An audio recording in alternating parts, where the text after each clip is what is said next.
Good afternoon. Our briefing this afternoon will be in two parts. First, Dr. Bernard Rostker, who's the Secretary's Special Assistant for dealing with Gulf War illness, will make a statement about his latest case study and answer your questions, and then I'll proceed with the normal briefing. Dr. Rostker. We released today the second in our case narrative series.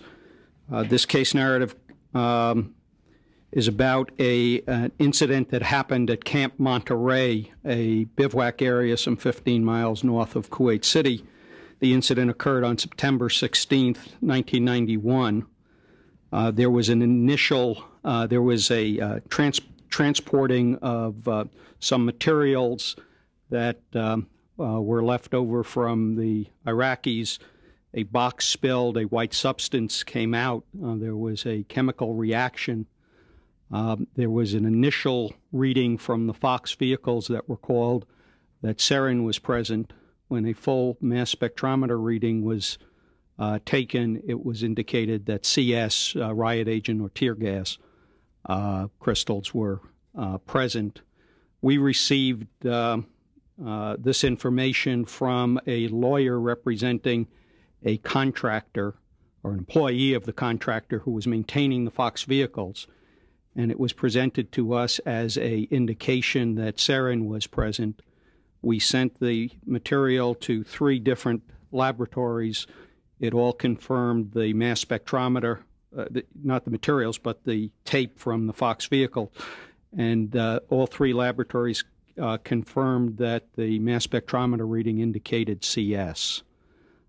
This case will become, I think, more important in the future as we deal with other Fox vehicle readings. This is a case where the Fox vehicle was working perfectly, and yet the initial screen, like a partial fingerprint, resulted in a reading of sarin. A full fingerprint, if you will, resulted in a reading of CS. And we were able to get into the mechanics of the mass spectrometer and the vehicle and understand why that kind of situation would result. The next case that we will be presenting in a number of weeks will be the marine breaching operation, and at that time we will have a full paper on Fox vehicles as well as the paper on the marine breaching operation. And with that, I'd be happy to take any questions. Yes, sir. Is this some kind of flaw in the Fox vehicle? First registered sarin. Has that been corrected? No, it is not a flaw in the vehicle. You have to understand that the vehicle is fundamentally an alerting mechanism, and it operates in 2 modes. There is effectively a quick read, continuous read mode in which samples are taken and processed very rapidly, and they are processed in looking for 10 critical chemical warfare agents, and they do what's known as a 4-ion test. They're not doing a full fingerprint of the chemicals. In that case, there are a number of interferences that might have the same signature, the same partial signature. In this case, CS and sarin had the same partial signatures. The way the parameters are set in the system, when you get any signature that would be associated with sarin, even if it's like CS, which has partially the same signature, the system is designed to alert for sarin. It's designed to alert to eliminate any false negatives. In other words, sarin was there and we missed it, because the penalty for having sarin there is death, and we don't want to risk that. When you set the parameters, you have to have a trade-off, and the trade-off is with the false positives, and that's what happens. The penalty in operation for having a false positive is you mop up, and you take another reading either with the mass spectrometer or with the 256 kit. In this case, in real time, they took a full mass spectrometer reading and found it was CS, and they proceeded accordingly. The problem is that you can't take a full mass spectrometer immediately. There is a heated probe head that in the scanning mode, in the what's known as air high mode, has high temperature, 180 degrees. The full mass spectrometer is done in a low temperature mode at 120 degrees, and therefore the head has to cool, and that takes 5 to 10 minutes. In certain combat situations where you're on the move, you don't have the opportunity to stop, take the additional readings. And that's fine because you're in an alerting situation, not trying to develop evidence for subsequent analysis. In terms of subsequent analysis, the only thing that is reliable is the full mass spectrometer, and that takes additional time to perform. Yes, sir. Bernie, how many were exposed at that point in time, and what is their physical condition? About 20 people were exposed. They were exposed to CS. There is no lingering physical problems with CS. We will make notification to all of those 20, plus we will notify all those that were at Camp Monterey who might be concerned that they were exposed in any way to a low-level chemical exposure of sarin. So we will notify the immediate core group plus the broader group. Any of these 20 people on the registry, have they claimed any illness? I don't know that, but there was no indications at the time, and we've interviewed people from Camp Monterey, so there were no lingering illnesses at the time. Why would there be CS there? Why would there be tear gas? You'd have to ask the Iraqis because it was their chemical. But CS is a riot control agent, and they may have had it there for some use. We don't know. What container was it in? It was in a metal container that was being moved out of a warehouse area.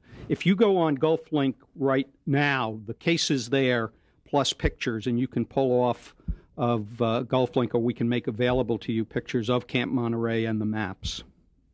Yes, sir. I just wanted to clarify something. The mass spectrometer tapes are what were reviewed by the 3 outside. Yes, that's correct. Not the material that was tested. That's correct. The mass spectrometer tapes. And this is a case where we had absolutely full documentation. Not only the automatic readout, but the operators pressed the print button to get the full readout of the mass spectrometer. So we had the maximum information possible. Yes, sir. As a setup, could you discuss this upcoming explosion test Sure. at Dugway? What do you hope to learn? What will be the format of the test? As you remember, we have been working with the CIA to refine, but not over-refine, our ability to do the fallout analysis for Commercia. There were three issues fundamentally. One, the right model to use, and we have been relying on IDA and their panel, and they have advised us as to what would be an appropriate model. The second issue was weather data, and we have vastly expanded the amount of weather data, including classified data from the Navy, for that time period. And then the third was how much of the material was actually released. And there are two parts to that. How many rockets were there and how many were blown up? And then what happened with those that were blown up? The pictures we have of the pit area immediately after show a bunch of broken boxes and troops without protective gear standing next to the boxes 2 days after the explosion. That is kind of interesting about why they wouldn't be contaminated and the physical aspect. So that raised questions in the CIA analyst's mind as to what was the actual condition.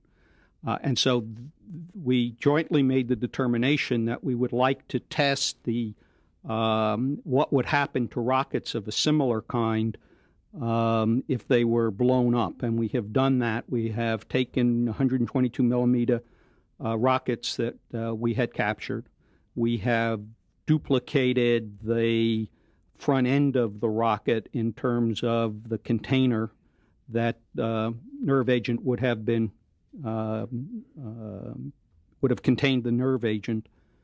We've put simulant into it, and we're in the process of a series of explosions to blow that up. We're doing it individually and in stacks, and next week will be a stack, and you're all invited if you'd like to go to Dugway and see the explosion. There will be videotapes available of the entire series for you either there or here after that series. The explosion is scheduled for the Wednesday evening. If the weather is not correct for safety reasons, it could be put off until Thursday morning. When we get this data, CIA, based upon the interviews and the photographs, will build a composite of how much of what kind of rockets were broken, were fully exploded and vaporized, and make a judgment as to the source that may have been released. We will then put it into a Navy model, which has been endorsed by IDA, with the new weather data, and by mid-July we'll have a quite sophisticated assessment of potential fallout. The most critical piece of information is the source information, how much was actually released. And I think we'll have an excellent understanding of that potential. Thank you. Thank you very much.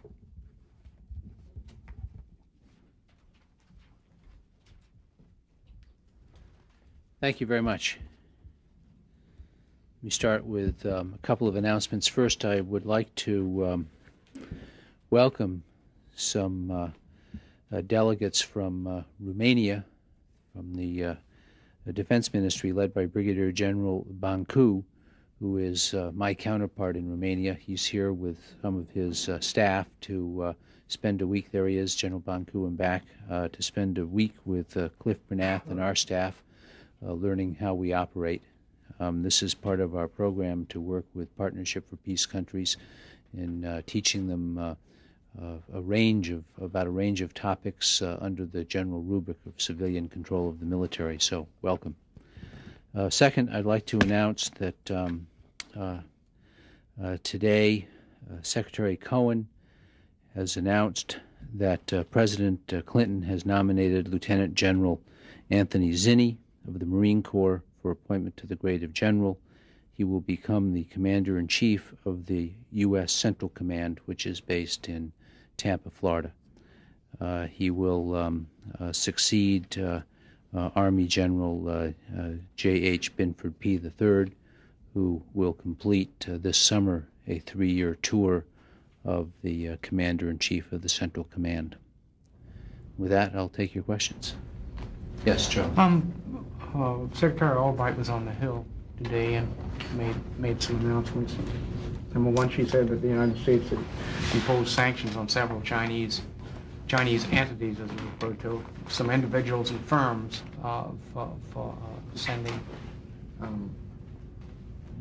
chemical weapons components to Iran. It said the Chinese government apparently was not tied into this. Could you give us the names of the firms? I'm afraid I can't. You'll have to go to the State Department for that, or the Commerce Department. I'm just not.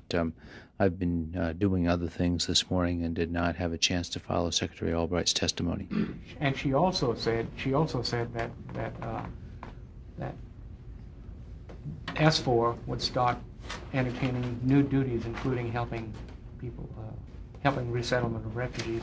Is that something new, or is this the same thing that Sean once said? Well, I saw a wire service report, in fact, a report on your wire to that, but the quotes in the report that backed up the statement basically restated what our job is. And let me walk through that. General Jowen, as you know, gave a briefing here last week, I believe, in which he talked about the role of the S4 forces.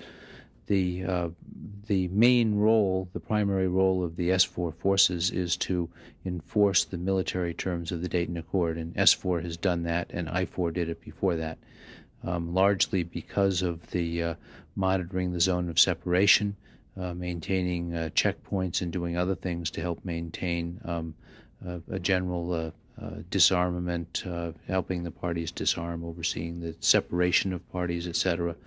S4 has and monitoring the placement of weapons in cantonment areas. I think that's more accurate description than disarmament, because that's being done by another agency.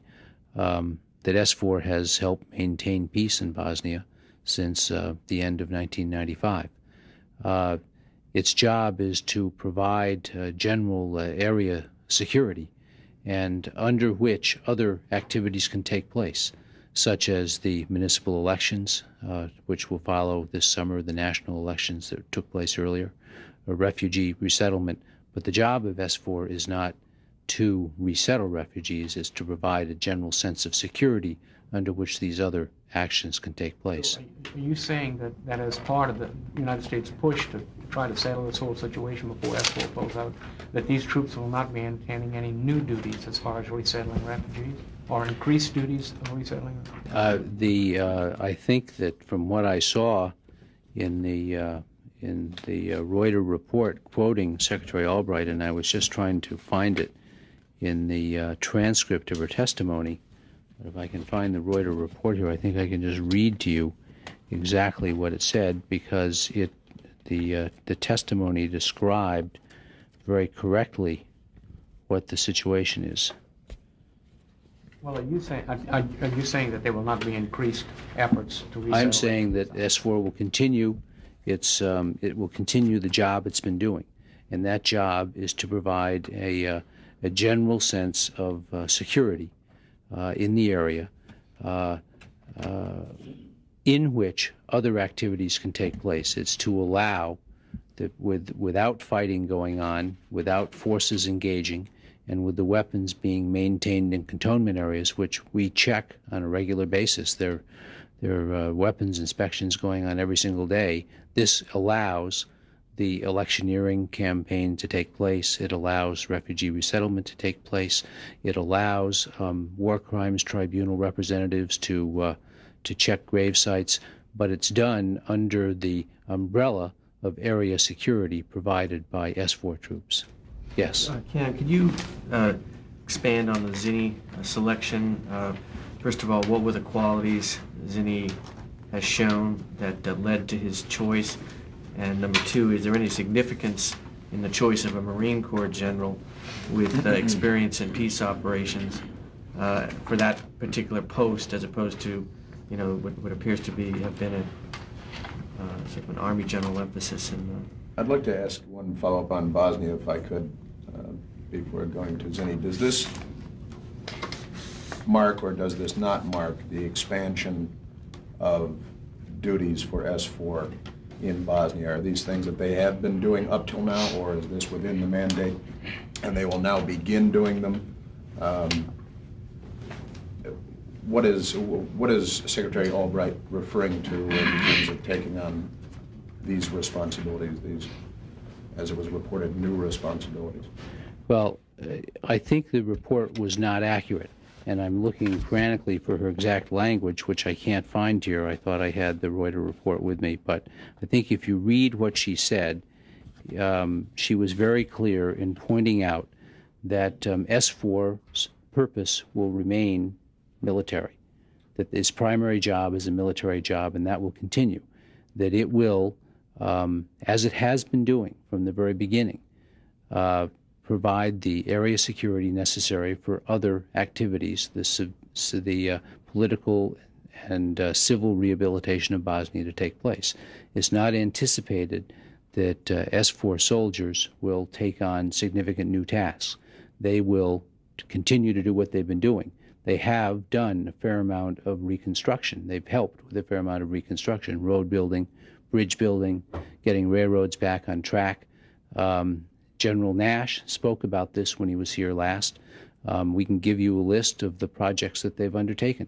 Most of these projects have been efforts to rebuild infrastructure that have helped military mobility and have also had the subsidiary effect of helping civilian mobility as well. But you say that they won't take on significant new duties. Does that mean that they will be taking on some new duties? It's not anticipated that they will be taking on new classes of duties. They have all the way along done a certain amount of reconstruction. They, as I said, they've helped get railroads back running. They've replaced bridges. They have helped rebuild infrastructure in Bosnia as part of their job of making it possible for the military to do its job. Now, if you rebuild if you rebuild a road, obviously that road can be used for civilian transport as well as military transport. Taking on new classes of duties, will they be expanding their activities within the already existing classes of duties? When appropriate, they have, as I said, participated in the civil reconstruction of Bosnia. They will continue to do that. Expansion in terms of their creating a secure environment, for example. They will continue to create a secure environment, which they've done from the very beginning and done with extraordinary success, I might add. That's one of the reasons that the killing has stopped in Bosnia, that the S4 troops, the NATO forces there, including forces from a number of non-NATO countries working shoulder to shoulder with our troops, have done an extraordinary job of maintaining area security. It's that area security that is allowing the political and civil rehabilitation of Bosnia to take place. What Mrs. Albright was talking about is that all of the programs to bolster or accelerate the rebuilding of Bosnia assume that there be adequate area security. That's the job of S4. That's the job that S4 will continue to focus on.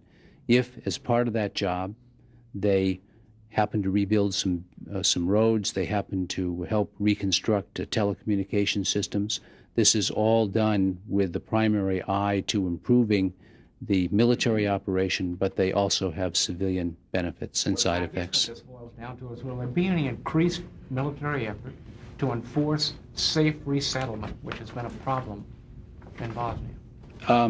The refugee resettlement job is primarily for the UN High Commissioner of Refugees. What Mrs. Albright said on the Hill today is that S4 will build on its past accomplishments by actively supporting crucial civil implementation tasks within its mandate and capabilities. It's not doing anything outside its mandate or its capabilities. That's what General Jowen has said. That's what General Nash has said. That's what I've said. It's what Secretary Cohen said when he was over there. We are interested in doing more to help Bosnia get back on its feet. But the job of S4 is to provide, is to carry out a military mission, which is to keep the country peaceful, and it's been doing that with extraordinary skill and success. What is it that they will be doing that's new or different?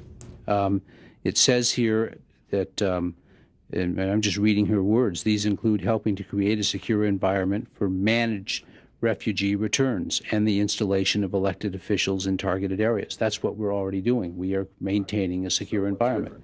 We will continue to maintain a secure environment. I'm saying there is nothing different. What's different is the aggressive and I think somewhat stretched lead on the Reuters story, which is probably what you read as well. But if you use the quotes, if you look at the quotes in here, she's basically citing what the Bosnia mission has been, what the S4 mission has been from the very beginning when it was I4. So I commend her total statement to your attention.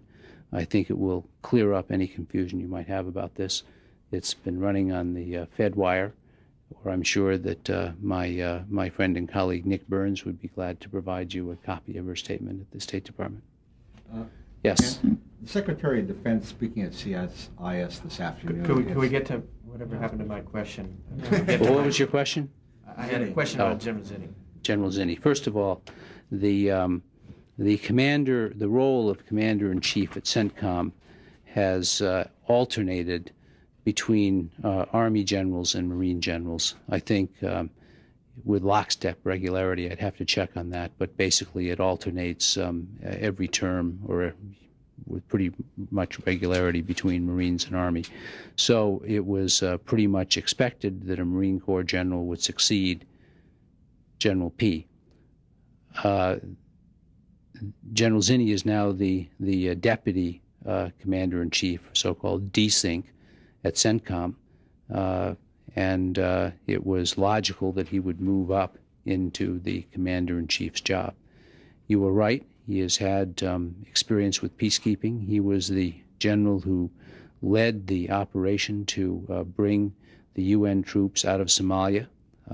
Led that very successfully. It was a complex operation. It was well covered by the press. I think some of you were probably there. He has had experience as both as a warrior and as a peacekeeper, and I think that he'll be that he's superbly well qualified for this job. And should he be confirmed by the Senate, which we expect, he will take over in the summer. I might point out that while General P was the Commander-in-Chief of the Central Command, he made a number of very significant changes in our operations there. He supervised the augmentation of the pre-positioned forces in the area. He supervised the creation of an air expeditionary force which goes to the area to fill in gaps when carriers aren't there. We have an air expeditionary force in the area now. He also, of course, supervised the consolidation of our troops after Khobar Towers in the Al-Kharj, Prince Sultan Air Base area, and also at Eskan village outside of Riyadh, a massive increase in the force protection of our troops there. And he supervised more than 150 joint exercises, including exercise Bright Star in Egypt, which I believe was the largest training exercise conducted outside the U.S. As I recall, it involved 40,000 troops from a number of countries.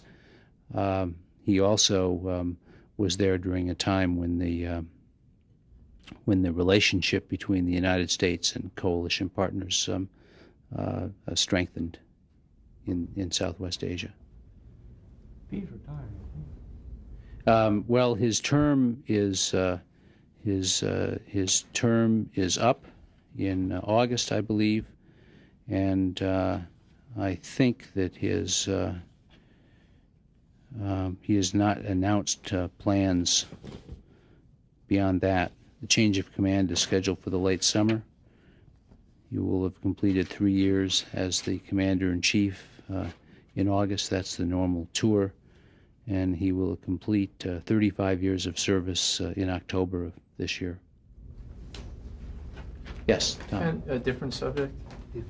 Does the Secretary have a planning window or a planning date for submitting his recommendation for General Shalikashvili's successor to the White House?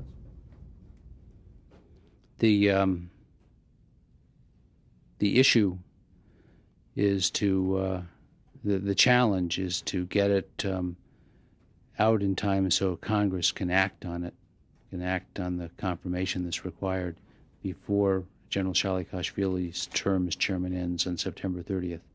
So I would expect that there'll be a recommendation to the President in the next several weeks. Mark. Senator Lott said that he wanted to talk to Secretary Cohen about the Lieutenant Kelly Flynn matter. Has he done so, and has the Secretary got a lot of calls from members of Congress as the political heat turned up that it could affect the complexion of Secretary Widnall's decision? First of all, I am not aware that Senator Lott has talked to Secretary Cohen about this. Second, this case will be resolved on its legal merits, not as the result of a public opinion poll. Has he talked to Secretary Widnall? Is he consulting with her on this at all? Well, right now it's in the Air Force's bailiwick to rule on the request that's been submitted by Lieutenant Flynn and her lawyer, and that is